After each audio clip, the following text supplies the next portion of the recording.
Welcome to Unboxing Monday. We're still doing this. Safety first. But it's so wet. Alright, this one is going to be a good one. I already know it. I say that for all of them. But this one is going to be epic.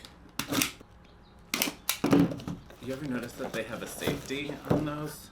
And it keeps cutting down. Oh, this is going to be a good one. This is a scratch off. This is from Hask. Alright, so this is awesome. This is perfect for your holiday travel coming up. Let me just clear this off so we can put this all out here. These are my favorite. This is a Hask Nourishing Deep Conditioner. This is awesome. Travel packs galore. You know I'm going to Iceland for Christmas, so I'm gonna take me some packs. And then as always, we love some good packing. Lots of packing. So here it is. This is the Deep Nourishing Conditioner. Let me just dust all this off so we can see it better. This is, can you see that? Is that good for you? Yeah.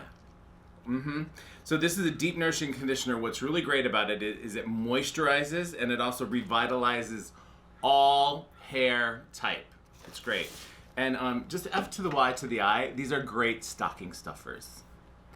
Start thinking ahead. All right, bye.